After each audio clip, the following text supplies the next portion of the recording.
प्रयास, यही कोशिश है, जनता को कर्जे की दलदल से बाहर निकाला जाए।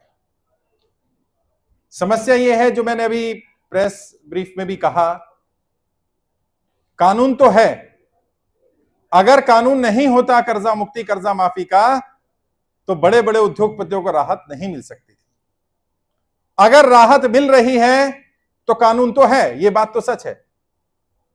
अब अगर कानून है तो कानून का केवल इंप्लीमेंटेशन सिलेक्टेड लोगों के लिए जो हो रहा है, चुनिंदा लोगों के लिए जो हो रहा है, वो सबके लिए होना शुरू हो जाए, तो मैं समझता हूं परिवर्तन आ जाएगा, बदलाव आ जाएगा।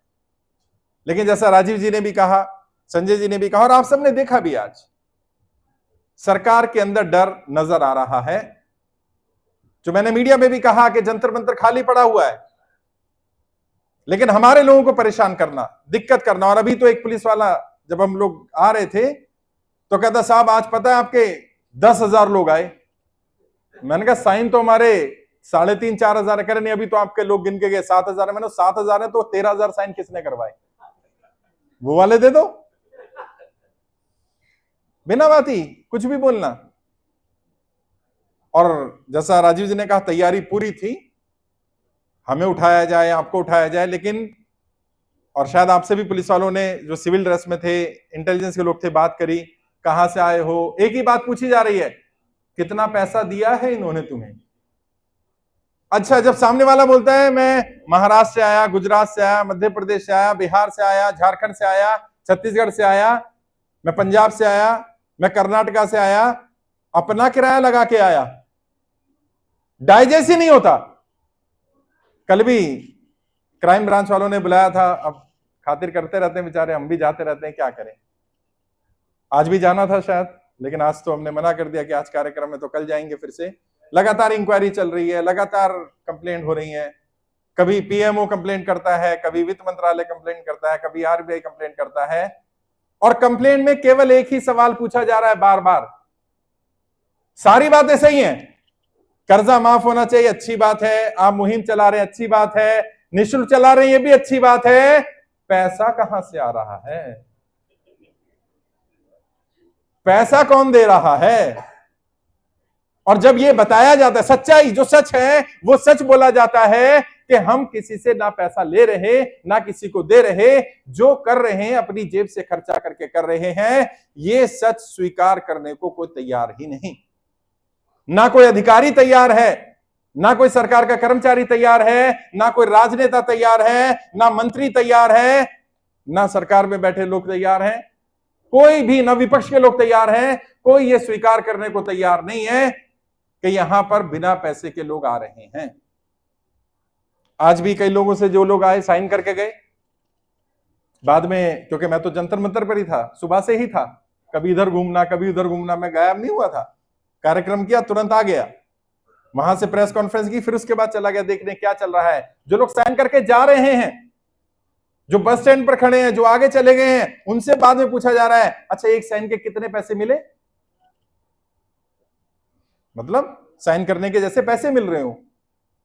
उनको भड़काने की कोशिश की जा रही है कि जैसे किसी और को पैसा मिला और तुम्हें नहीं मिला।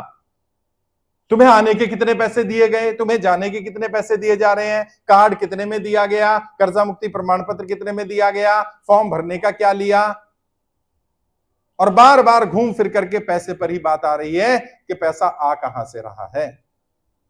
तो आज यहां के देख लें, ये सारे वॉलेंटियर हैं, जितने लीडर हैं, सब अपना पैसा लगा के आए हो ना भाई। कोई ऐसा नहीं किसी को किराया भाड़ा दिया हो किसी ने, ये हो सकता है आपस में ही एक दूसरे को मदद कर दी हो, लेकिन हम, क्योंकि हमारे पास है ही नहीं, हम देंगे कहां से भाई। हम तो लड़ाई लड़ सकते हैं, हमने कहा था जो लड़ाई लड़ सकता हो वह आ जाए, क्योंकि क्रांति के लिए इन्विटेशन नहीं दिए जाते साहब, जिसका जमीर जिंदा होता है वो खुद आकर के खड़े हो जाते हैं और क्रांति का हिस्सा बन जाते हैं। कोई ये कहे कि मुझे इनवाइट करोगे तब मैं आऊंगा, ये क्रांतियों में नहीं होता। और क्रांति, जैसा अभी राजीव जी ने बताया, क्रांति अंदर से आएगी भाई, क्रांतिकारी खून होता है वो डरने वाले लोग अलग होते हैं, अलग कैटेगरी के होते हैं, यहां डरने वाले लोग नहीं, और जो डरेगा वो यहां नहीं टिक सकता। और मैं बता रहा हूं, अभी जो नहीं हुआ आगे वो हो सकता है, उसके लिए तैयार रहना। जैसे हमारे साथी जेल में है, अब इसे जेल ही कहा जाएगा, कि ना तो उन पर कोई एफआईआर है, ना कोई कंप्लेंट है, और पूरी रात बिठा कर रखा और अभी भी बिठा रखा है। और जब यहां कुर्सियां लग रही थी तो राहुल जी ने कहा कि मेरे भाई मेरे साथ बैठता था, अभी वो भले ही थाने में है लेकिन मैं कुर्सी लगवाऊंगा ताकि लोगों को पता रहे कि अगर वो एक हरप्रीत सिंह सैनी को या एक नीरज देव भारती को अरेस्ट कर लेंगे तो यहां बहुत सारे लोग हैं। किस किस को अरेस्ट करोगे भाई? हैं, हर घर से एक एक हरप्रीत निकल आएगा, फिर क्या करोगे भाई? और ये तो लड़ाई चलती रहेगी। और ये आज की लड़ाई नहीं है, ये लड़ाई कब की है? ये सदियों से चली आ रही है। ये राजाओं की और जनता के बीच की लड़ाई है साहब।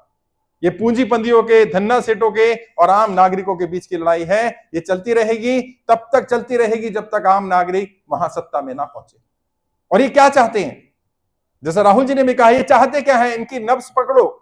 मैंने पकड़ ली, लगभग 1-1.5 साल से मैं उन नब्ज पकड़ चुका हूं। ये नहीं चाहते कि केवल तुम कर्जे में रहो, ये चाहते हैं तुम तो कर्जे में रहो ही रहो, तुम्हारी आने वाली पीढ़ियां भी कर्जे में रहें ताकि तुम्हें गुलाम बनाया जा सके। ये एक्चुअल में कर्जे का जो मिशन चल रहा है, जो बैंकों के द्वारा, एनबीएफसी के द्वारा जाल बिछा करके लोगों को फंसाया जा रहा है, ये केवल कर्जा देने का उनका मिशन नहीं है। ये उनका मिशन क्या है? ये गुलाम बनाने की तैयारी है। लोगों को गुलाम बनाया जाए। और कैसे गुलाम बनाया जाए?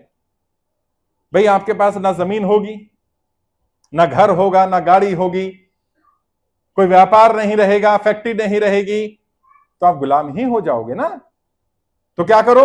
अब सामने वाले के पास घर है, सामने वाले के पास जमीन है, सामने वाले के पास फैक्ट्री है, कैसे छीने? सीधा आकर बंदूक लगाकर छीनेंगे तो सामने वाला लड़ेगा। तो क्या करो?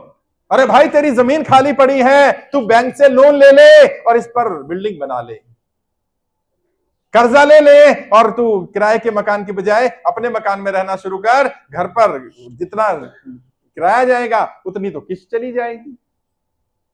ये सिर्फ कहने की बातें हैं, ये बहाने हैं तुम्हारी प्रॉपर्टी को हड़पने के। जब अंग्रेज आते थे ना, अंग्रेजों ने भारत में जब आए तो पता है उन्होंने जो भी काम किया कानून बनाकर किया, गैर कानूनी काम नहीं करा अंग्रेजों ने। और जब मैं ये बात बोलता हूं तो लोग हैरान होते, अच्छा अंग्रेजों ने कोई गैर कानूनी काम? ना, जो भी किया कानून बनाकर किया। कैसे? जब अंग्रेज अधिकारी को इंडियन की जेब काटनी होती थी तो सीधा जेब नहीं काटते थे, पहले कानून बनाते थे। अंग्रेज अधिकारी द्वारा इंडियन की जेब काटा जाना संवैधानिक होगा, कानून बना दिया सदन में। अब क्या होगा? अब अगले दिन अंग्रेज अधिकारी आकर आपकी जेब काटेगा, आप रोकोगे तो वो कहेगा हम जेब कहां काट रहे हैं, हम तो कानून का पालन कर रहे हैं। आज भी तो यही कहा जा रहा है, हम तुम्हारा घर नहीं हड़प रहे, हम तुम्हारी गाड़ी नहीं छीन रहे, हम तो कानून का पालन कर रहे हैं। अच्छा मानो कानून ही गलत बनाया हो तो उस पर कोई सवाल करने को तैयार नहीं है, और जो सवाल कर रहे हैं उनकी जबान को बंद कर दिया जाए। है, फेसबुक पेज को बंद कर दिया, उन्हें लगा ये व्यक्ति रुक जाएगा। मैंने क्या किया? मैंने सड़क सड़क निकलना शुरू कर दिया, गली गली मोहल्ले मोहल्ले जाना शुरू कर दिया। और मैं आप सबके सामने वादा करके जा रहा हूं, कल से मैं दिल्ली की एक एक गली, एक एक मोहल्ले, एक एक सड़क जा रहा हूं। सिग्नेचर कैंपेन को गली गली तक उतारा जाएगा। ये कहां तक रोकेंगे हम देखते हैं, इनकी हद कहां तक है। एक एक गली, एक एक मोहल्ले पहुंचेंगे और आम लोगों को ही तैयार करेंगे। जैसे लोग जो खुद कर्जे में हो, जो परेशान हो, वो जाकर के सांसदों से, विधायकों से बात करें। अब बहुत हो गई ये लड़ाई कि हम जाएंगे, गिड़गिड़ाएंगे, वो नहीं सुनेंगे। अब आमने सामने की बात होगी, सांसद साहब को सामने बिठाया जाएगा और तुम सबको भी जिम्मेदारी मिलेगी। अपने अपने एरिया के सांसद के पास जाओ, और जो लोग लाइव सुन रहे हैं वो भी सांसद से जाओ और सवाल करो, क्या जनता की कर्जा मुक्ति का तुम समर्थन करते हो कि नहीं करते हो? अगर समर्थन नहीं करोगे तो हम भी तुम्हारा साथ नहीं देंगे, हम तुम्हारा विरोध करेंगे, हम तुम्हारे खिलाफ उम्मीदवार भी उतारेंगे, हम तुम्हें चुनाव में हराएंगे। ये बोलना पड़ेगा उनको। ये कब तक ये बातें चलती रहेंगी? और कई सांसद तो इतना बेशर्मी पर उतर आए हैं, मैं क्या बताऊं आपको यार। ये गुजरात के हमारे भाई बैठे हुए हैं, राजेश्वर जी, इनके अहमदाबाद ईस्ट के सांसद, पता है क्या कहते हैं?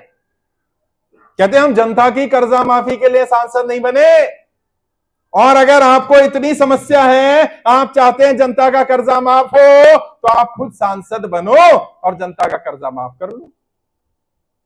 तो अब ये बताओ, क्या राजेश्वर जी को उसे जवाब देने के लिए सांसद बन जाना चाहिए कि नहीं बन जाना चाहिए भाई? बन जाना चाहिए। अब कल को अगर वो कहे तुम चुनाव क्यों लड़ रहे हो, तुम कहना आपने तो कहा था बाबू जी। अभी क्या समस्या आ गई? और क्या करो, हर सांसद के पास जाओ, हर सांसद के पास जाकर पूछो भाई कर्जा माफ करेगा नहीं, वो यही बोलेगा। मेरी बात मत मानना, आप पूछ लो, जिस भी सांसद से आप बात करोगे नंबर मिल जाएगा, फोन करो, बोलो साहब जनता कर्जा माफ करोगे कि नहीं? होगा नहीं करूंगा। कहते ठीक है, अब हम बताएंगे तुम्हें, चुनाव में आने दो। क्योंकि मैं जानता हूं, मैं पॉलिटिकल ट्रेनर हूं, मैं इनकी नब्ज जानता हूं। ये एक ही भाषा समझते हैं, ये वोट की भाषा समझते हैं, और इन्हें उसी भाषा में जवाब देना पड़ेगा। और मैं ये नहीं कहता कि आप किस पार्टी का समर्थन करो, किसका विरोध करो, आप देख लेना, वो आप सांसद लेवल पर उसका विरोध करके उसे हरा दो, बाकी कोई कहां जीतता है नहीं जीतता फर्क नहीं पड़ता, कम से कम एक संदेश चला जाएगा। और अपने बीच में से अगर तुमने एक भी व्यक्ति सदन में भेज दिया, एक भी, 543 तो बड़ी बात हो जाएगी। मैं कहता हूं राजीव जी, आपको भी कह रहा हूं और आप सबको कह रहा हूं, आप सब मेहनत करके अगर अपने बीच से एक भी व्यक्ति को सांसद बनाकर भेज पाए, बड़ी बात बोलने जा रहा हूं, एक भी व्यक्ति अगर तुम्हारा अंदर चला गया, मैं लिख कर दे सकता हूं, उस दिन ही वो कर्जा माफ करवा सकता है, क्योंकि ऐसा प्रावधान है। भारत का संविधान एक अधिकार देता है हर सांसद को। कई लोग होंगे ना, कई पार्टी के सांसद विरोधी वाले क्या बोलेंगे, भाई साहब हम सत्ता में नहीं थे ना, हम नहीं कर सकते कर्जा मुक्ति। अच्छा, उन्हें बताना हमारे सर पॉलिटिकल ट्रेनर है, नेताओं को सिखाते हैं, उन्होंने एक संविधान की धारा बताई है। वो कानून क्या कहता है? वो कानून कहता है हर सांसद को प्राइवेट मेंबर बिल लाने का अधिकार होता है। सांसद अगर चाहे वो इंडिपेंडेंट ही क्यों ना जीता हो, चाहे वो अकेला ही क्यों ना हो, चाहे किसी पार्टी के 2 ही सांसद हो, 4 सांसद हो, वो मिलकर के प्राइवेट मेंबर बिल ला सकते हैं। अकेला व्यक्ति भी ला सकता है। ये प्राइवेट मेंबर बिल क्या होता है? जैसे बाकी बिल बनते हैं वैसे एक प्राइवेट मेंबर बिल बनता है। तो वो जो व्यक्ति जाएगा वो बिल बनवाएगा कि भाई मैं चाहता हूं जनता की कर्जा मुक्ति होनी चाहिए, इसके लिए पैसा कहां कहां से आएगा, जो बताया गया कि बैंकों में, इंश्योरेंस कंपनियों में अनक्लेम्ड अमाउंट पड़ा हुआ है, वो यूज कर लो। या फिर क्या कर लो, जब पीएम केयर के लिए पीएम केयर फंड बन सकता है, तो जनता की केयर के लिए कर्जा मुक्ति फंड बना लो, और जो जनता से ही कर्जा मांगते रहो, और वो कर्जा माफ हो जाएगा। जब आप उसमें बिल में कारण बताते हो बिल क्यों बनेगा, जब उसमें बताते हो कैसे बनेगा, जब ये बताते हो समाधान क्या होगा, और पूरा ड्राफ्ट करते हो, और तब वो सदन के पटल पर सांसद रखता है, तो स्पीकर को उस पर पहले राय लेनी होती है, भाई क्या चाहते हो सब लोग। तो क्या होगा, मानो तुम्हारा एक भी जीत कर चला गया, उसने सदन में रख दिया, अब सारे सांसदों की पोल खुलना आसान हो जाएगा, कौन सांसद जनता की कर्जा मुक्ति का समर्थन कर रहा है और कौन सांसद विरोध कर रहा है, ताकि जनता को सच्चाई पता चल पाए कि ये तुम्हारे अपने नहीं। एक भी चला गया तो एक भी।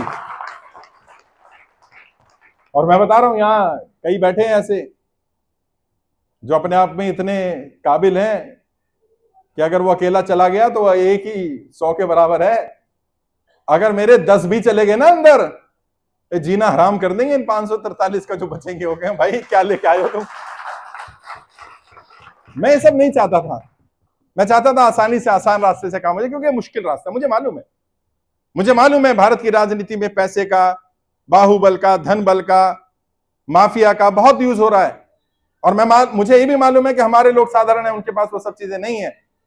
लेकिन मुझे भरोसा है भारत की, देश की जनता पर, मुझे भरोसा है देश की उस जनता पर जिसने जब जब कोई तानाशाह आया, जब जब किसी ने अत्याचार करने की कोशिश की, जनता ने मुंह तोड़ जवाब दिया है। मुझे पूरा भरोसा है इस बार भी ऐसा होने वाला है। देश की जनता सड़कों पर उतरेगी, जनता अपने में से ऐसे लोग तैयार करके सांसद बनाएगी जो जनता की कर्जा मुक्ति का प्रयास करेंगे।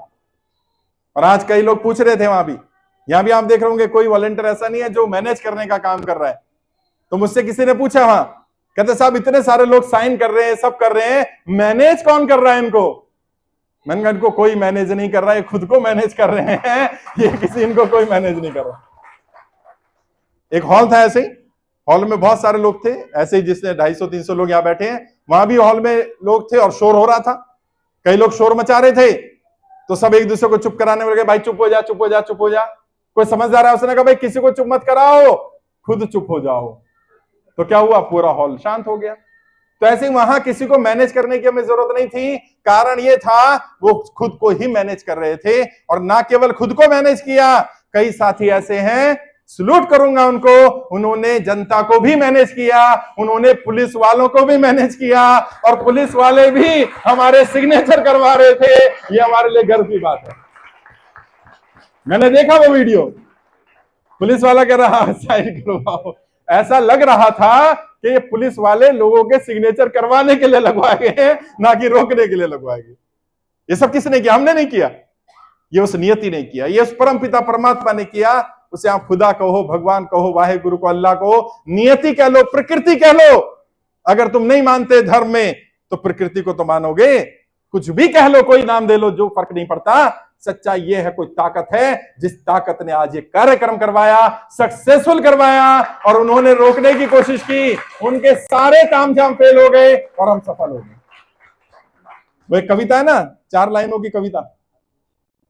अच्छा, बहुत खुशी की खबर मिली है, तो हम वेट कर लेंगे, वहां बुला लो। यहीं हरप्रीत जी को वहां से छोड़ दिया गया है, जोरदार तालियां हो जाए। ये हमारे लिए बहुत बड़ी बात है, और बहुत जल्दी हमारे क्रांतिकारी साथी हमारे बीच में होंगे, ये हमारे लिए बहुत गर्व की बात है। जोरदार तालियां उन क्रांतिकारी साथियों के लिए, बहुत बढ़िया है। और 2 बातें और बताऊंगा जल्दी जल्दी से, अब तो थोड़ा और समय लगेगा, हरप्रीत जी आएंगे तो वेट कर लेंगे हम, कोई बात नहीं। 2 बातें और हैं जो तुम्हारे लिए जानना जरूरी है। इसलिए नहीं कि तुम में से कुछ लोग, जैसा भी राहुल जी ने भी कहा, कुछ लोग कर्जे में होंगे, इसलिए नहीं कि तुम कर्जे में हो इसलिए तुम्हें पता होनी चाहिए, उसमें भी काम आएंगे, क्योंकि तुम कर्जे में हो तो तुम्हारी मदद हो जाएगी। लेकिन इसलिए भी पता होनी चाहिए कि तुम ना जाने कितने लोगों का जीवन बचा सकते हो अगर तुम्हें 2 बातें और पता चल जाए। कौन सी 2 बातें? सबसे पहली बात तो, जो आरबीआई के रूल्स और रेगुलेशंस हैं उनके बारे में मैं लगातार वीडियोस बना रहा हूं। वो वीडियोस मैं आप लोगों के लिए ही बना रहा हूं। हमारे बहुत सारे वॉलंटियर जो लोगों की मदद कर पा रहे हैं, उसके मदद करने के पीछे का एक बड़ा कारण पता क्या है? वो वीडियो सुनते हैं। उन्हें नहीं पता था 13/2 का नोटिस आएगा तो क्या करना है, क्योंकि उनको नोटिस आया नहीं था, उनका तो क्रेडिट कार्ड का लोन था, उसमें 13/2 आता ही नहीं है। लेकिन जब उन्हें 13/2 का नोटिस की वीडियो मिली तो उन्हें समझ में आया, अच्छा 13/2 ऐसा नोटिस होता है। 13/4 के नोटिस में क्या होता है उन्हें नहीं पता था। कई लोग क्रेडिट कार्ड यूज नहीं करते, उन्हें नहीं मालूम था कि अनसिक्योर्ड लोन में रूल्स क्या होते हैं। कई लोगों को लोक अदालत का कभी नोटिस नहीं आया, उन्हें नहीं मालूम था लोक अदालत का नोटिस क्या होता है। जब वीडियो सुनी तो पता चल गया। कई लोगों को सेटलमेंट कराने जा रहे थे, सेटलमेंट के नियम नहीं मालूम थे। कई लोगों को नहीं मालूम था सिविल क्या है, सिविल कैसे ठीक होगा, कैसे खराब हो जाता है, तो परेशान रहते थे। और इस सिविल का जाल बना दिया गया है। कैसा जाल? कि आपको डरा कर रखा जाता है कि अगर आपने एक बार सेटलमेंट करा दिया आपका जीवन भर सिविल खराब। ऐसा नहीं होता, ये सब झूठ है।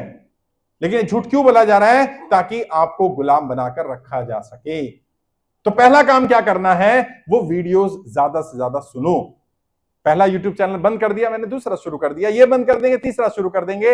हमारा यही काम है, हमें लगातार यूट्यूब पर वीडियोस डालते रहना, फेसबुक पर डालते रहना, ताकि लोगों को अवेयरनेस मिले, जानकारी मिले। दूसरा बड़ा काम क्या करना है? अभी आप में से बहुत सारे वॉलंटियर ऐसे हैं, मुझे पता चला कई हैं जिन्होंने हजार फॉर्म भरवाए। इस हॉल में कोई ऐसा जिसने 1000 फॉर्म भरवाए? भाई देखो, 1000 वाले ही इतने हैं तो 500 वाले तो बहुत सारे होंगे। तो अगर 1000 फॉर्म आपने भरवाए तो समझिए 1000 परिवार आप पर बहुत ज्यादा निर्भर हैं और बहुत भरोसा कर रहे हैं आप पर। मैं उनसे कनेक्ट नहीं हो सकता, मैं शायद आप सबसे भी कनेक्ट नहीं हो सकता, लेकिन कम से कम इतना तो आप कर सकते हो कि उन 1000 लोगों से हफ्ते में एक बार, 15 दिन में एक बार कम्युनिकेशन करते रहो।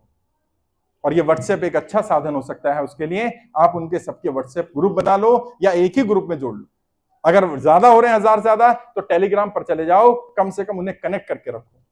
आज भी बहुत सारे लोग जो दिल्ली के यहां नहीं पहुंच पाए, एक तो हमने रात में ही इंफॉर्मेशन देनी शुरू कर दी थी, व्हाट्सएप के माध्यम से भी मैसेज देने शुरू कर दिए थे, फेसबुक के माध्यम से सुबह मैंने मैसेज दिया, हरप्रीत जी ने ग्रुपों में डालना शुरू कर दिया था, और वो प्रशासन का दबाव भी था। उसके बावजूद भी इतने लोगों का आ जाना ये बड़ी बात है। अगर सोचिए जंतर मंतर पर आज वो सब लोग होते, 2500 3000, क्योंकि 3500 4000 तो सिग्नेचर आ गए हैं और अभी कई काउंट होने बाकी हैं, तो मान लीजिए वो सारे लोग होते तो जंतर मंतर पर पैर रखने की जगह नहीं होती, आज इतनी भीड़ थी। और अभी हम जब यहां आ भी गए तब भी वहां पर लोग आ रहे थे। आपको हैरानी होगी जानकर के कि वहां पर हमने कुछ लोगों को छोड़ना पड़ा जो बाद में आए हैं, और कई साथी ऐसे हैं जिनको अभी भी फोन और मैसेज आ रहे हैं कि हम लोग साइन करने आए थे, लेट हो गए। लेकिन कोई बात नहीं, उनका इलाज किया गया है कि अब हम लोग दिल्ली के तो कम से कम सभी लोकसभा पे काम शुरू कर दें और हर राज्य की राजधानी में आकर कार्यक्रम किया जाए। आप लोगों का कर्तव्य बनता है, जिम्मेदारी बनती है कि आप मेरा वो संदेश सब तक पहुंचाएं कि भाई सर ने आपके लिए, दिल्ली में रहते हो अगर, तो दिल्ली की 7 लोकसभा पर और हर एरिया में सर प्लानिंग कर रहे हैं कि आप सिग्नेचर करने जा सकें। और अलग अलग राज्यों की जल्दी ही डेट दे दी जाएगी, राज्यों की राजधानी में या बड़े शहरों में बड़े बड़े कार्यक्रम करके वहां सिग्नेचर कैंपेन करवाया जाए। सुप्रीम कोर्ट में पीआई लगा दी गई है, वहां से 15 दिन के अंदर अंदर उसकी सुनवाई की डेट भी आ जाएगी। जब सुनवाई होगी तो लाइव टेलीकास्ट होता है सुप्रीम कोर्ट की वेबसाइट पर, उसका लिंक भी आप लोगों से शेयर कर देंगे और आप पब्लिक से भी शेयर कर देना ताकि आपको पता रहे किस दिन हमारी पीएल की सुनवाई होने जा रही है। हम यही कर सकते थे साहब, ये हमारे पास अंतिम उपाय है। अब कई लोगों ने कहा कि भाई हमने जंतर मंतर पर कार्यक्रम कर लिया 24 मई का, तब कुछ नहीं हो पाया, हमारी लड़ाई को सरकार सुनने को तैयार नहीं है। हमने फिर रामला मैदान में इकट्ठे हो गए, तब सरकार पर दबाव पड़ा लेकिन सरकार नहीं सुन रही है। उसके बाद हमने श्रद्धांजलि सभा कर दी, आज हमने सिग्नेचर कैंपेन कर दिया, अब भी ना हो, सुप्रीम कोर्ट में पीआईएल लगा दी फिर भी ना हो तो क्या करें? तो अब हम सरकारों पर निर्भर नहीं रहने वाले हैं, हम सबसे बड़ी अदालत पर जाएंगे और सबसे बड़ी अदालत जनता की अदालत है। जनता के बीच जाया जाए, जनता से मांग की जाए कि या तो आप हमारे लोगों का समर्थन करें या आप आगे आ जाएं और हम आपका समर्थन करेंगे। आप जाकर चुनाव लड़ें, सांसद बने, विधायक बने, अपने राज्य को कर्जा मुक्त करें, अपने देश को कर्जा मुक्त करें, क्योंकि कानून वहीं बनते हैं साहब। कानून बनाने का अधिकार सांसदों विधायकों के पास है, वो लोग कानून बना सकते हैं, उनके पास ये अधिकार है। मैं सिर्फ यहीं तक कर सकता था, ये लड़ाई यहां तक ले आया। अब आप लोग इस लड़ाई को आगे बढ़ाना, मैं आपके साथ हूं, हर तरह से साथ हूं। प्रशासन नहीं सपोर्ट कर रहा है, मुझे भी मालूम है, हमें भी दिक्कत आ रही है। अचानक यहाँ हॉल लेना पड़ा, जैसे कार्यक्रम आप सुन रहे ना, उन्होंने बोला कि आज कार्यक्रम में आपका डिस्टर्बेंस है। मैंने कोई बात नहीं, बैठने की जगह है ना, मतलब हम बैठ जाएंगे, हमारे लिए सुकून हो जाएगा कि हमारे साथी जो अलग अलग राज्यों से आए हैं कम से कम वो एक बार मुझसे मिल लें, मुलाकात कर लें। वहां भी मैं जब गया जंतर मंतर कुछ देर के लिए, तो कई साथियों ने कहा सर इतनी दूर से आए हैं दिल्ली से, अगर एक फोटो आपके साथ नहीं हुई तो घरवाली कहेगी तू गया नहीं दिल्ली, भाई झूठ बोल रहा है। अब ये भी समस्या है भाई। तो तब से मैं यही सोच रहा था कि यार क्या करूं मैं, ऐसे तो दिक्कत हो जाएगी। प्रेस क्लब में भी कोशिश करी कि वहां बैठ करके फोटो ले लें, लेकिन वहां ऐसी व्यवस्था बन नहीं पा रही थी। तो तुरंत इनसे रिक्वेस्ट की गई और यहाँ के एडमिनिस्ट्रेशन का भी मैं आभार व्यक्त करूंगा कि उन्होंने इतने शॉर्ट नोटिस पर हमें कार्यक्रम करने की अनुमति दे दी, क्योंकि यहाँ वाईएमसीए में मेरा पहले ऑफिस हुआ करता था। और देखो इससे भी सीखो, क्योंकि यहाँ मैं 2020 में लास्ट ऑफिस मेरा रहा, 4 साल बाद मैं पहुंचा यहाँ। अगर मैं संबंध खराब करके गया होता, मैंने काम ठीक नहीं किया होता, क्योंकि 6 साल यहां मैं रहा, तो शायद आज हम निगाह मिलाने के लिए नहीं रहते।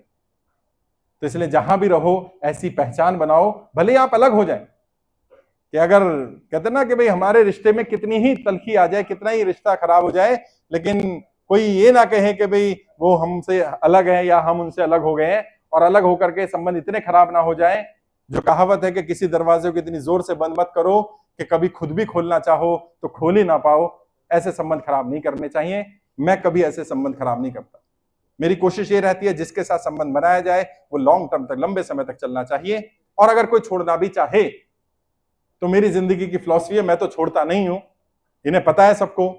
तो मैं बता देता हूं एक शेर के माध्यम से कि सताकर रुलाकर आजमा कर छोड़ना, सताकर रुलाकर आजमा कर छोड़ना, हमें नहीं आता किसी को अपना बनाकर छोड़ना। सताकर रुलाकर आजमा कर छोड़ना, हमें नहीं आता किसी को अपना बनाकर छोड़ना। और कहीं कोई ये ना कह दे कि हम जुदा हो गए, जब भी छोड़ना मेरा साथ मुस्कुराकर छोड़ना। तो मैं इसी तरह से संबंधों में विश्वास रखता हूं कि अपनी तरफ से संबंध खराब करेंगे नहीं, और अगर कोई छोड़ना भी चाहे तो कोई ग्रजेस नहीं, कोई नाराजगी नहीं। हाँ, कभी कभी दुख होता है। कई साथी ऐसे थे जो आज यहां नहीं है, शायद हो सकता है हमारी गलती रही हो सकता है उनकी गलती रही हो, लेकिन मेरा हमेशा प्रयास यही रहा कि जो है वो आगे बढ़ता रहे। और आज नहीं तो कल तुम लोग भी यहां से हटोगे ही, तुम्हारी जगह कोई और आ जाएगा, तुम आगे बढ़ जाओगे, कुछ सांसद बन जाओगे, कुछ विधायक बन जाओगे, कुछ आगे बढ़ करके सदन में काम करोगे, कुछ निचले स्तर पर काम करोगे, कुछ पार्टियों में चले जाओगे, कुछ संस्था में रह जाओगे। आगे बढ़ते रहो बस। मेरा प्रयास यही रहेगा कि तुम्हें तुम्हारी काबिलियत के हिसाब से जो तुम्हारे अंदर क्षमता है वहां तक पहुंचा सकूं। और लोग मुझे कहते हैं, कल भी मैं एक ट्रेनिंग प्रोग्राम में था 10 तारीख को, अच्छा कार्यक्रम था, काफी व्यापारी आए थे। एक व्यापारी ने एक बड़ा बढ़िया सवाल पूछा। उसने कहा, सर आप बात करते हैं कि हमें व्यापार में ग्रोथ करनी चाहिए, बिजनेस में ग्रोथ करनी चाहिए, आर्थिक स्थिति ठीक करनी चाहिए, लेकिन अभी समस्या क्या आती है? माहौल ही नहीं है ऐसा, परिस्थितियां नहीं है। तो क्या कुछ ऐसा हो सकता है कि हम परिस्थितियों के हिसाब से, जो आज की परिस्थितियां चल रही हैं, उसमें ग्रोथ के लिए कोई फॉर्मूला मिल जाए, कोई नियम मिल जाए? तो मैंने उन्हें भी बताया और तुम्हें भी बता रहा हूं, परिस्थितियां हमेशा ऐसी ही होती हैं। कुछ लोग उन परिस्थितियों में रिकॉर्ड तोड़ देते हैं और कुछ लोग खुद को तोड़ लेते हैं। अंतर किस बात का है? अंतर देखने के नजरिए का है। तुम ये देखो कि इस अपॉर्चुनिटी में, इस मौके में, जब कहीं पर किसी को कोई अवसर नहीं मिल रहा, वहां ऐसा मैं क्या कर सकता हूं कि जो मुझे अवसर मिल जाए, मुझे मौका मिल जाए, मैं ऐसा क्या औरों से अलग कर सकता हूं जो दूसरे नहीं कर रहे और मैं कर रहा हूं। वरना हाथ पर हाथ धरे रहने से, वरना सिर्फ सपना देख लेने से कि हम इतना बड़ा रिवॉल्यूशन खड़ा कर देंगे, ये सपना पूरा नहीं होगा। मैं भी घर जाकर बैठ जाता कि नहीं यार, मैंने बहुत प्रयास किया, नहीं हो रहा है, अब क्या करना है। सुबह कार्यक्रम हो तो गया था, प्रेस कॉन्फ्रेंस हो गई थी प्रेस क्लब में, सिग्नेचर कैंपेन हो गया था, घर चले जाए। नहीं भाई, मेरे साथी आए हैं, अलग अलग राज्यों से आए हैं, ये मेरी जिम्मेदारी बनती है। क्यों? क्योंकि मैं तुम्हें अपना मानता हूं। और जब जब तुम किसी को अपना मानते हो तो तुम्हें बोलने की जरूरत ना पड़े कि मेरा अपना है, तुम्हारे एक्शन से पता चल जाना चाहिए कि हाँ वाकई ये व्यक्ति अपना है, और वो एक्शन ही दिख जाएगा, और कुछ दिखाने की जरूरत नहीं। जब आप इस नियत के साथ, इस सोच के साथ काम करोगे कि जो मेरे अपने हैं, चाहे कैसी भी परिस्थितियां हो जाए, मुझे उन्हें भी आगे बढ़ाना है, अपनी ग्रोथ की भी बात करनी है, अपनी तरक्की की बात करनी है, उनकी समस्याओं के समाधान करने हैं। आप समाधान कर पाओ ना कर पाओ, कम से कम आप उनका प्यार, उनका विश्वास जीत पाओगे। और सबसे बड़ी कमाई यही है साहब। पैसा इतनी बड़ी कमाई नहीं है।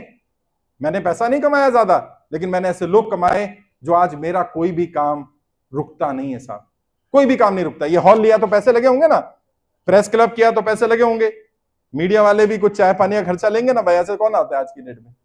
लेकिन हमें पता नहीं कहां से हो रहा है, बस हो रहा है, नियति करा रही है, सिस्टम बन गया है। आप जैसे भाई बंदे हैं बहुत सारे जो सपोर्ट करते हैं, कई साथी हैं वॉलंटियर, वो कहते साहब कुछ कंट्रीब्यूशन नहीं, भाई तुम्हारा इतना ही कंट्रीब्यूशन काफी है, तुम यहां हो बस। मैंने कहा ना, ना तुमसे कुछ लिया जाए ना तुम्हें कुछ दिया जाए, स्वेच्छा से जो क्रांति में जिसको लगता है कि क्रांति मेरी है वो लड़े, जिसके पास जितने संसाधन है वो लगा दे, सफलता जरूर मिलेगी, क्योंकि हमारा मुद्दा सही है। जैसा भी कई साथियों ने कहा, संजय जी ने भी कहा, और भी वक्ताओं ने कहा, हमारे मुद्दे में एक जान है, क्योंकि एक प्योरिटी है, एक पवित्रता है। इस मुद्दे की पवित्रता ही शायद हमारी सफलता का बड़ा राज है। इस पवित्रता को कायम रखना। देखो, कल मैं रहूं ना रहूं, तुम यहां मेरे साथ रहो ना रहो, तुम कहीं भी काम करो, बस मेरा यह संदेश याद रखना, अपनी नीयत खराब मत करना। जिसकी नीयत खराब हो गई ना साहब, उसकी सब कुछ खराब हो जाता है। नीयत खराब मत करना, किसी के, दूसरे के पैसे पर, दूसरे के चीजों पर गलत नियत नहीं रखना।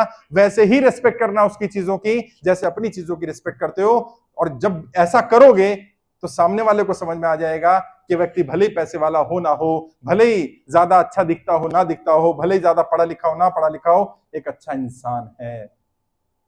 और ये सबसे बड़ी चीज है, सबसे बड़ी चीज यही है साहब, एक अच्छा इंसान बनना है। ठीक है, आज परिस्थितियां फेवरेबल नहीं है, कई लोग कर्जे में हैं, कई लोग परेशान हैं, परिस्थितियां एक जैसी नहीं रहती। मैंने देखा अपने जीवन में बहुत उतार चढ़ाव। मैंने बताया ना, अभी एक वीडियो बनाई थी मैंने, किसी ने मुझसे पूछा कि साहब आपने कर्जे से बाहर निकलने के 20 तरीके ट्रेनिंग दी। मैंने वो ट्रेनिंग अटेंड करी। ट्रेनिंग अटेंड करते समय ये लगा कि कोई व्यक्ति अपना जीवन का अनुभव बता रहा है। सच्चाई बता रहा हूं, मेरा ही अनुभव। बहुत कम लोग इस बात को जानते हैं कि मैं कर्जे की दलदल में फंस चुका था, बहुत बुरी स्थिति थी। और तब एक अच्छे इंसान का दर्द मैं समझ पाया, क्योंकि मैं उस फेज में था। अच्छे इंसान को सबसे बड़ा दर्द पता है क्या है? जब आप पैसा देना चाहते हो, मांगने वाला खड़ा और आपके पास है नहीं। सब इससे बड़ा दुख नहीं हो सकता। जब आपका घर, आपकी गाड़ी आपके सामने खींची जा रही है और आपको पता है कि आज अगर थोड़ा सा समय मिल जाता या थोड़ा सा पैसा होता तो शायद मैं बचा लेता। वो दुख कोई तब महसूस नहीं कर पाएगा जब तक उसके साथ बीतेगी नहीं। मैंने वो फेज देखा जीवन का, मैं उससे निकल के आया, तो मैंने तय किया कि नहीं यार, मैं उस मानसिक स्थिति को जानता हूं। लोग कहते हैं जो आत्महत्या कर रहे हैं गलत कर रहे हैं, हाँ मैं भी बोलता हूं गलत कर रहे हैं, लेकिन आप उनकी परिस्थिति भी समझो। कितना दबाव होता है अच्छे इंसान के साथ। सबसे बड़ी दिक्कत है अगर मानो आप बेईमान हो, फर्क नहीं पड़ता भाई, बेईमान हो, मोटी चमड़ी का हो, कोई फर्क नहीं पड़ता। 4 बार आएगा मांगने, वो 4 बार मना कर देगा। लेकिन जो ईमानदार है, जो अच्छा इंसान है, उससे मना नहीं होता। वो शर्माने लगता है, वो झिझकने लगता है, वो मिलना बंद कर देता है, वो फोन उठाना बंद कर देता है। और इससे क्या होता है, वो एक मानसिक तनाव में, अवसाद में चला जाता है, नेगेटिविटी में चला जाता है। और उससे निकलेगा कैसे? ट्रेनिंग तो बात की बात है। सबसे पहली चीज है बात करो उससे। मैं कैसे निकला? क्योंकि मुझे एक व्यक्ति मिला जिसने मुझसे बात करनी शुरू की, जिन्हें मैं आज अपना गुरु मानता हूं, मेंटर है मेरे। भले ही वो आईआईटी के प्रोफेसर हैं, लेकिन मैं आईआईटी नहीं गया, लेकिन उन्होंने बात करनी शुरू की। कोई बात नहीं बेटा, कई बार परिस्थितियां होती हैं। बात करते करते करते करते उन्होंने अपने जीवन के अनुभव बताने शुरू किए। और मुझे लगा कि सबसे बड़ी समस्या तो यही थी कि मैं चुप हो गया था, मैं बोलता नहीं था, मैं बात नहीं करता था, क्योंकि इरिटेशन होती है, यार क्या क्यों टाइम पास कर रहे हो भाई, मेरे को सोचने दो ना। फिर पैसे के नियम नहीं पता थे, मनी मैनेजमेंट नहीं मालूम था, पैसा कमा लिया था लेकिन पैसा गवा दिया। लेकिन क्योंकि अपना ही पैसा कमाया था, तो जो मैं बार बार बोलता हूं और सच्चाई है, अगर किसी व्यक्ति ने अपने बलबूते एक बार 1 करोड़ रुपए कमा लिए, तो साहब आप उसे कंगला कर देना, थोड़े दिन बाद देखोगे आप वो फिर कमा लेगा। ये सच्चाई है। क्यों? क्योंकि उसे रास्ते पता है, किन रास्तों से चल के कमाए। बस वो समय होता है, थोड़ा सा नेगेटिविटी का समय है। उस समय में अगर आपने बात कर ली, जैसे भी हमारे कोई साथी हैं जिन्होंने बताया, रेलवे ट्रैक पर बंदा बैठा हुआ था, मरने जा रहा था, रेलवे ट्रैक पर फोन आ गया, साहब मरने जा रहा हूं। उस समय उससे बात करनी शुरू करी, उसको समझाया। आधा पौना घंटा लगता है, क्योंकि उस मानसिक स्थिति से बाहर लाने में समय लगता है। लेकिन जब बाहर आ गया, आज वो हमारा वॉलंटियर आज कहता है बताओ किसको मारना है। कहता मरूंगा तो नहीं अब। क्या क्या दिया उसको? कोई समस्या का समाधान नहीं हो गया उसका, लेकिन उसमें ताकत आ गई। कोई है जो कह रहा है कि हाँ वाकई तेरे साथ मैं खड़ा हूं। और हमने कुछ किया कि नहीं, कि हमने एक अच्छा काम किया। हमने एक तो उन सब लोगों को यह एहसास कराया कि कोई तुम्हारी लड़ाई लड़े ना लड़े, मैं लड़ूंगा। दूसरा, उन्हें यह बताया कि तुम कर्जे की दलदल में फंसे, इसमें तुम्हारी गलती नहीं है, इसके लिए सरकार की गलत नीतियां जिम्मेदार हैं। पहले तो व्यक्ति क्या सोच रहा था पता है? यार मैं कर्जे की दलदल में फंसा, गलती मेरी। अच्छा, घर वाले बोल रहे हैं तेरी गलती, तूने ऐसा क्यों करा, तूने व्यापार ऐसा क्यों करा, तूने काम धंधा ऐसा क्यों करा, तूने ये क्यों करा, तूने वो क्यों करा। अच्छा, वो भी सोच रहा हाँ मेरी गलती है। जब उसे बताया गया कि तुम कर्जे की दलदल में कब फंसे सोचो, तो उसने देखा हाँ कब फंसे, नोटबंदी, जीएसटी, लॉकडाउन। अरे हाँ बात तो सही कह रहे हैं, नोटबंदी से पहले तो ठीक चल रहा था, तब दिक्कत आनी शुरू हुई।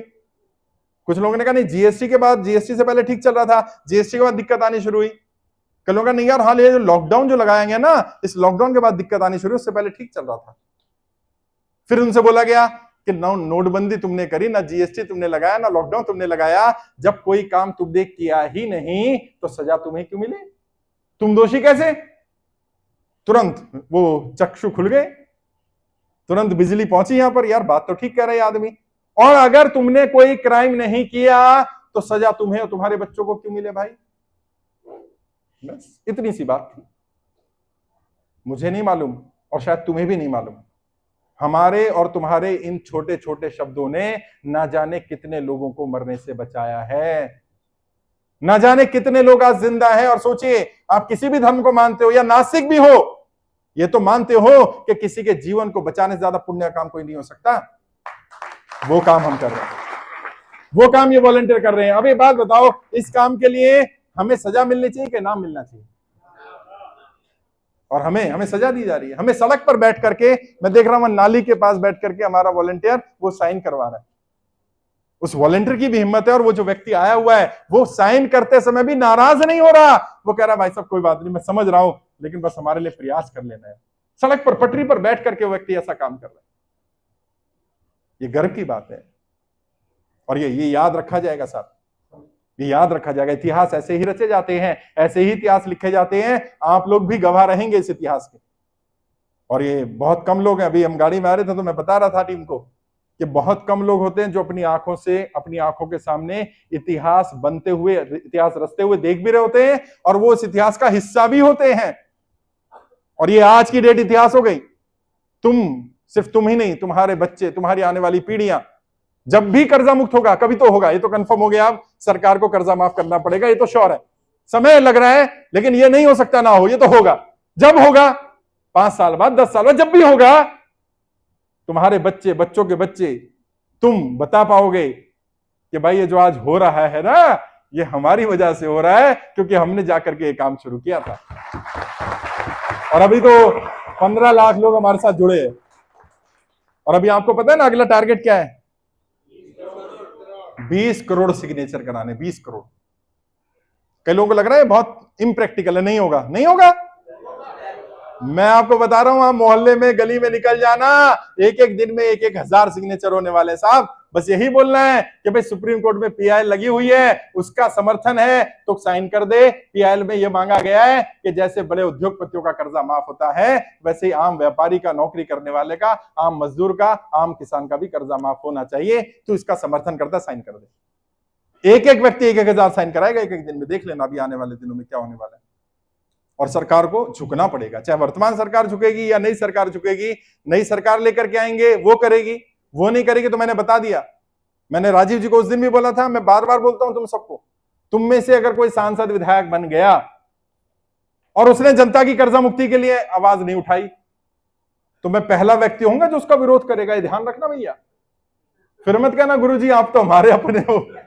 और राजीव ने तो बता भी दिया कि प्रधानमंत्री अपना होगा तो निकाल के 2 कम टाप लगेंगे, ओए काम क्यों नहीं कर रहा। नहीं, ऐसा नहीं करेंगे, क्योंकि उसकी पद की गरिमा है। व्यक्ति की कोई गरिमा नहीं होती, उसकी पद की गरिमा है। सामने तो हम भी प्रधानमंत्री जी ही कहेंगे, बाद में अकेले में मिल लेंगे तो देख लेंगे क्या करना है, हमारे में बताएंगे नहीं। सच्चाई यही है दोस्तों, ये ऐतिहासिक काम हो रहा है। और पता नहीं क्यों आपको यकीन नहीं होगा, बहुतों को नहीं होता, लोगों को लग रहा है मैं कर रहा हूं, मैं भी नहीं कर रहा। ये काम तो नियति ही कर रही है, ये काम तो प्रकृति अपने आप कर रही है। कोई आशीर्वाद मिला हुआ है साहब, कोई है जो ताकत जो इस काम को चला रही है, वरना बिना पैसे, बिना संसाधन इतना सारा काम हो जाए। जितने लोग यहाँ पहुंचे हैं वो उतने लोग पहुंच जाएं। अभी कई पॉलिटिकल पार्टियों के कार्यक्रम होते हैं, आप तो अब तो राजनीति को समझने लगे हो। अभी नाम तो नहीं लूंगा किसी पार्टी का, लेकिन कार्यकर्ता को रैली में बुलाने के लिए 1,000 रुपया खर्च हो रहा है एक व्यक्ति को। हाँ, 1,000 रुपया। अब सोचो अगर आज 3,000 ही मान लें, सबसे छोटा नंबर, तो 3,000 इंटू 1,000 है 30 लाख रुपया। भैया हमारे पास तो नहीं है, हमारे पास तो नहीं है देने के लिए। फिर हो कैसे गया? नियति कर रही है, कुदरत कर रही है।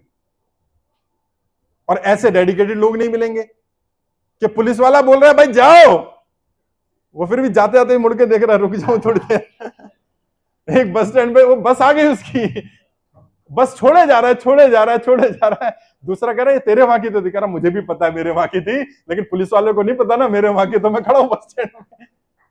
उसको बस स्टैंड पे खड़े होकर के इतना फील हो रहा है कि मैं देख पा रहा हूं मेरे साथी काम कर रहे हैं, तो आधा घंटा वो बस स्टैंड पे खड़ा रहा, जबकि 4 बसें निकल गई उसकी। ये क्या, ये प्रेम ही तो है, और क्या होता है यार, यही तो प्रेम है। और प्रेम क्या, बाकी तो सब काम होते रहेंगे, नियति काम कराएगी। आज का जो काम हुआ, जैसा भी वो कहते हैं ना कि जो प्रभु इच्छा होती है वो सबसे बढ़िया होती है। तो ठीक है, जो हुआ अच्छा हुआ। हम लोग प्रयास करेंगे इसको और बेहतर तरीके से करने का। सरकार को भी समझ में आया, और एक दूसरी पॉलिटिकल पार्टी के कार्यक्रम भी आज आपको पता चला होगा वहां था।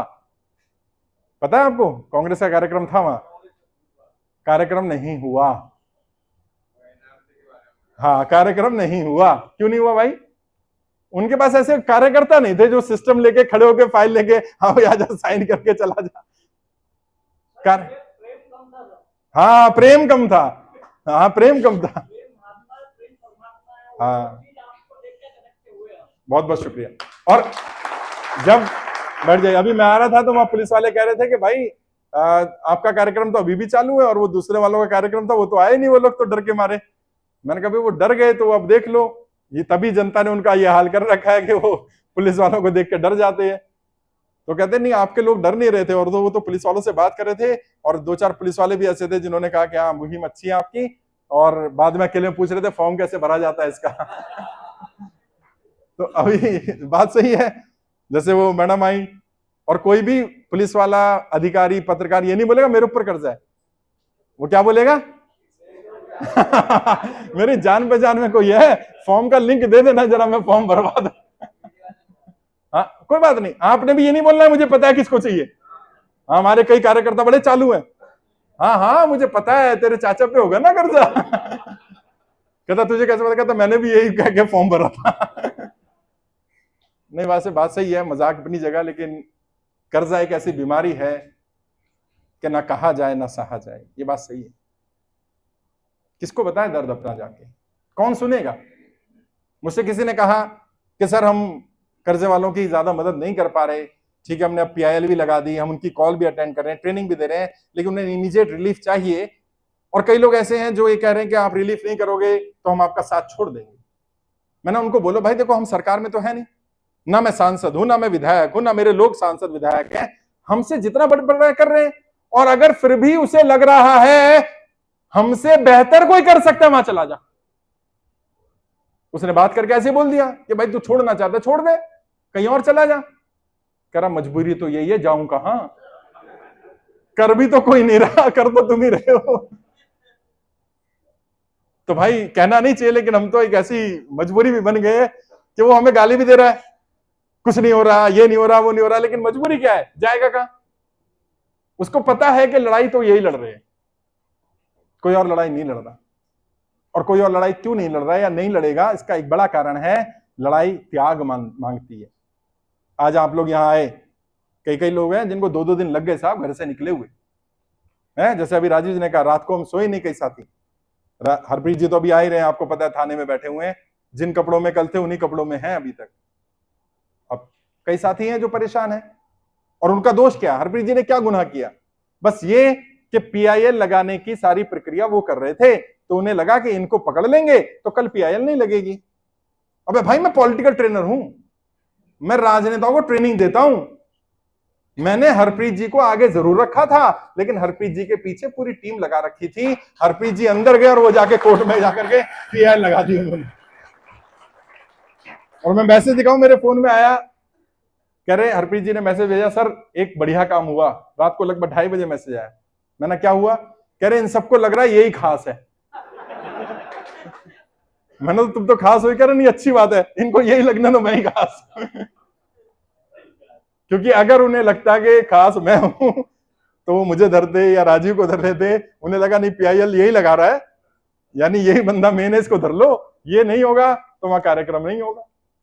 तो मैंने उनको ये बोला आप यही बोलो, और नीरज जी को भी बोला कि नीरज जी यही बोलना, यही खास है, ये हमारे चीफ गेस्ट है, अगर कल ये नहीं हुआ तो कार्यक्रम नहीं होगा। अच्छा जितनी बार बोले उतनी बार पुलिस वाला खुश हो जाए, अरे वाह मैंने सही बंदा पकड़ लिया। और मैंने कहा इनको जब तक कार्यक्रम खत्म ना हो यही बोलते रहना, यही मेन है। हो सकता है बोल दिया होगा भाई ये मेन नहीं है, मेन तो वहां कार्यक्रम चल रहा है। अब ये करना पड़ता है भाई, राजनीति में इतना तो करना पड़ेगा ना, वरना तो आज हमारी PIL लगती नहीं। तो हमारी PIL इसलिए लग पाई क्योंकि टीम बना रखी है, सिस्टम बना रखा है। बैकएंड पर आपको पता भी नहीं चला कि प्रेस क्लब भी बुक कर दिया हमने, क्योंकि कार्यक्रम की परमिशन कैंसिल करी। पहले प्रेस कॉन्फ्रेंस कहां होनी थी मुकेश जी, कहां होनी थी प्रेस कॉन्फ्रेंस? जंतर मंतर पर, प्रेस क्लब बुक ही नहीं था। फिर जब देखा कि दिक्कत हो रही है, रात में ही बात की गई, संजय जी को भगाया गया, जाकर के प्रेस क्लब बुक कराया गया कि भाई प्रेस कॉन्फ्रेंस तो कम से कम हो जाए, क्योंकि यहां तो मीडिया वालों को भी नहीं खड़े होने देंगे, हमें भी नहीं खड़े होने देंगे। प्रेस क्लब में प्रेस कॉन्फ्रेंस हो गई। फिर जो साथी आए उनसे मिलने के लिए तय किया गया कि जंतर मंतर पर रिक्वेस्ट कर लो, वहीं मिल लें। वहीं मिल लेते तो वहीं सभा हो जाती। उन्होंने कहा नहीं होगी। हमने कोई बात नहीं, फिर व्यवस्था करो, जब समस्या आएगी समाधान ढूंढ लेंगे। और मैं तुम्हें बता रहा हूं मैं ये क्यों कर पाता हूं, तुम भी सीख कर जाओ। जीवन में जब भी कोई समस्या आती है, समस्या कुछ देने आती है, लेने नहीं आती। अपॉर्चुनिटी एक अवसर होती है, समस्या के रूप में आती है, बस ये समझ लेना। जो समस्या है वो एक अवसर है, एक अपॉर्चुनिटी है, समस्या के रूप में है। और कैसी समस्या? जितनी बड़ी समस्या उसके पीछे उतना या उससे बड़ा लाभ छुपा होता है। जितनी बड़ी समस्या होगी उतना बड़ा लाभ उसके पीछे छुपा होगा। तो जीवन में जब भी कोई समस्या आए, घबराना मत, परेशान मत होना, टेंशन में मत आना। क्या करना?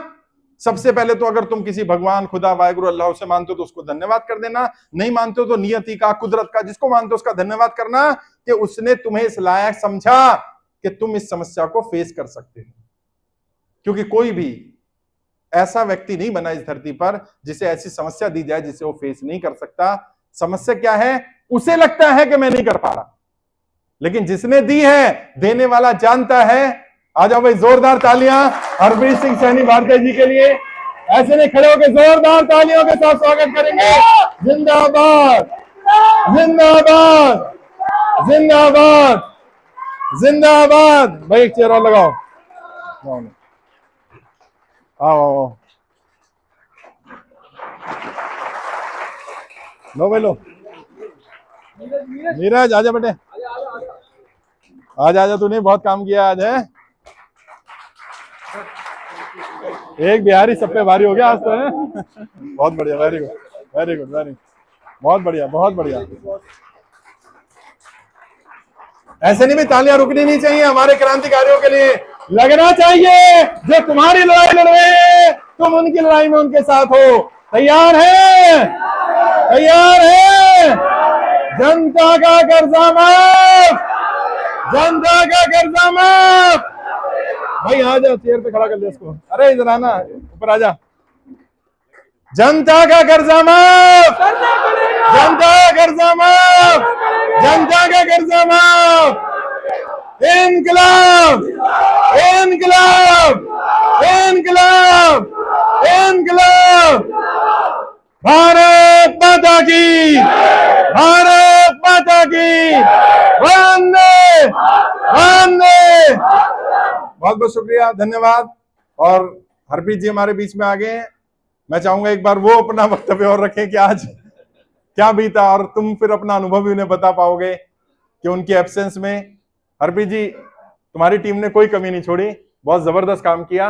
और अभी हमने गिना है लगभग 4,500 से सिग्नेचर ज्यादा हो गए, और अभी उम्मीद है 7-1,000 सिग्नेचर हो गए हैं लगभग। जोरदार तालियां हरप्रीत जी के लिए। मैं एक चेयर और लगा दो। आओ बैठो। बहुत बहुत शुक्रिया गुरुजी आपका। एक चेयर और लगा। हाँ ठीक।